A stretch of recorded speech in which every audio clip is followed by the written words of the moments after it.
Sir, ito lang pong alert level 4. Ang ating pong tinutukoy dito ay mga Pilipino sa Gaza o meron pong parte ng Israel din? Wala po. Ang Israel, wala pong repatriation yan. Kasi balik na sa stability ang sitwasyon doon. Only Gaza, the state of Palestine. Opo, and we're talking about how many Filipinos recorded so far, sir? Yes, we have the latest record of number of Filipino nationals, no? Sa Gaza is 131 ayon sa ating embahada sa Amman, Jordan na may hawak ng Palestine. Opo. So 131, so ito hong ating embahada sa Jordan, sila po ang punong abala dito sa arrangement para po sa kanilang safe travel palabas po ng Gaza. Opo. At nagkikipag-ugnayan sila sa ating mga embahada sa Tel Aviv, Israel at Cairo, Egypt dahil po various diplomatic initiatives to kasi siyempre matiyak na wala silang panganib habang nasa Gaza pa. Kaya po nikayat na namin sila na lumikas na ng Gaza City, ng Northern Gaza kasi yun ang sasalakayin ng Israel, no? Kaya wala na sila doon. Wala nang 131 Filipinos, wala na doon sa pinaka-dangerous parts of Gaza. Naghihintay na lang yung karamihan makatawid ng Egypt. I see. So, nakalusot na po sila doon sa sinasabing blockade ng Israeli forces. Sila po ay nasa ligtas na ngayong zone papunta po ng Egypt, sir? Opo. Yung tukol naman sa blockade, hindi kami sure na Israeli forces baka Hamas mismo ang gumawa niyan dahil ayaw nila yung mga tao, citizens sila umalis, no? Something similar sa Ukraine, kung maalala nyo. Yung Ukrainian mismo ayaw nilang umalis yung mga Ukrainian nationals na yung able-bodied men, no, para sumali sa defense, no. So ngayon yung Hamas maaring ayaw nila yung kanilang mga Palestinian nationals na umalis. Ganun pa man dahil mas maaga ng tinimbrehan at binigyan ng advice ng ating government, yung mga Pilipino sa Gaza, nagsipuntahan na sila. So as far as we know, as of now, habang nag-usap tayo, wala nang Pilipino sa super danger zone dun sa Northern Gaza at Gaza City. Nandun lang sila in scattered areas sa Southern Gaza or merong konti nandun na mismo sa crossing. Naghihintay lang na pumayag yung Egypt na makatawid na sila. Opo. Sir, so far po, ano ho ang napag-uusapan ng task force ninyo dito po sa magiging disposisyon sa mga Pilipino manggagaling ng Gaza? Ito ba'y repatriation talaga sa pabalik ng Pilipinas o they might just stay in Egypt first to cool off and wait for things to develop? They have to be repatriated po sa Pilipinas kasi hindi papayag yung Egypt na papasok ng foreign nationals tapos may iwan sa Egypt. Magagarantiyan yung kanilang mga embahada na kailangan pagdating sa Egypt, bibigyan ng paraan ng safe passage ng transportation pawi at gagawin natin yan. Kasi yun din ang ginawa natin sa Sudan. Almost 800 or 700 Filipinos ang umalis ng Sudan to Egypt. Lahat yan inuwi ng pamahalaan, no?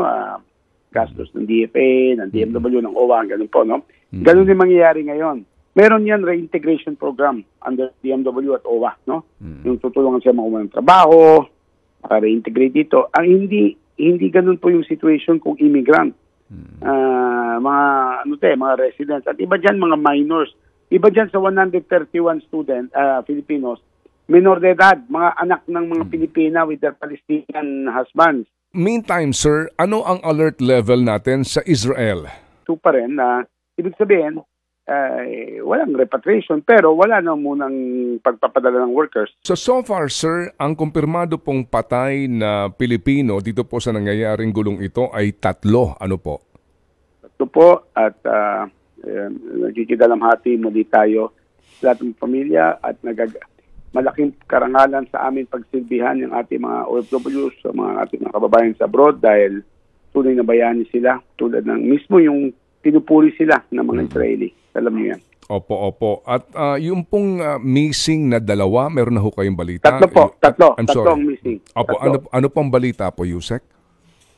Well, ikipag-usap tayo sa mga ibang gobyerno na tumulong na baka may paraan silang mahanap o baka maaaring nadala doon. Maaaring may contact sila sa local sa Gaza.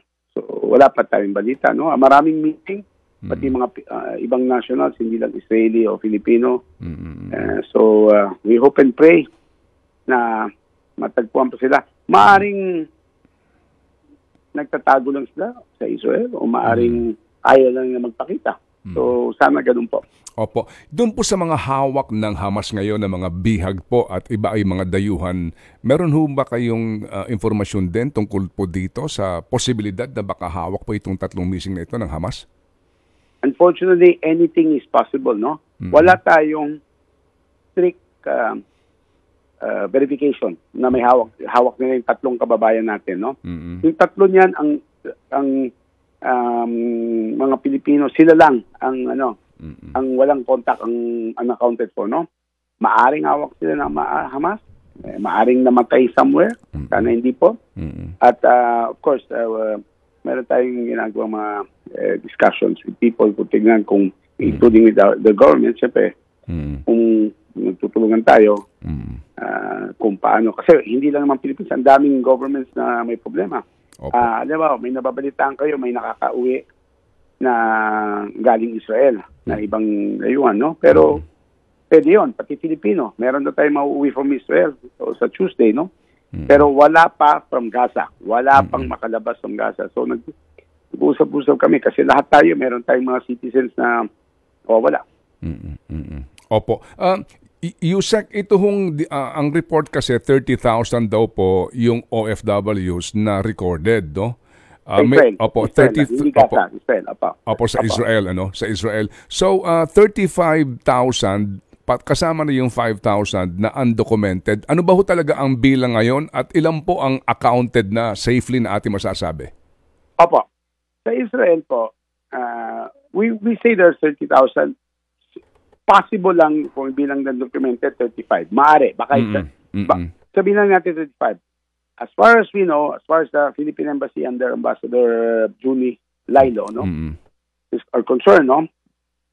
Accounted for yan kasi kinakontakt nila yung mga Filipino community leaders. Di ba pa? At ganun po na walang nagre-report bukod sa 3 niyan na may nawawalang Filipino. So yun na embassyhan, no? Wala na pati sa amin, pati sa DMW, sa OWA, at sa embassy. Yan lang 3 na hindi makontak ng kamag-anak. So, they're accounted for and we hope and pray na mahanap pa natin sila na buhay. Opo. At matiwasay. Opo. Ito pong mga labi ng 3 sinawing palad po ng mga bayani natin, ano po ang balita sa pag-repatriate ng kanilang remains? Eventually po, mauwi sila. Yung isa po, tatagal. Yung unang 2, kiniremate. Iuwi ng misis yung lalaki. Mr. Castelvi. Yung isa, pinaplano pa yung pag-uwi kasi may husband siya sa Pangasinan. Yung pangatlo, yung recent casualty, kausap pa namin, wala siyang pamilya, mga kapatid lang.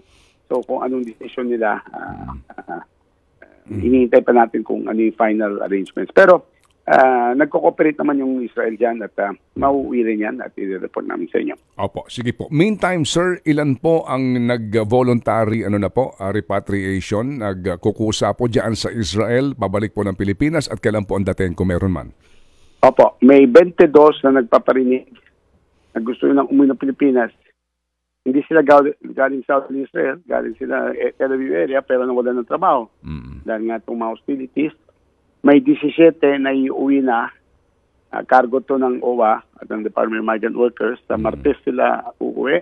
Dating nila sa Pilipinas, Miyerkules, October 18. Opo.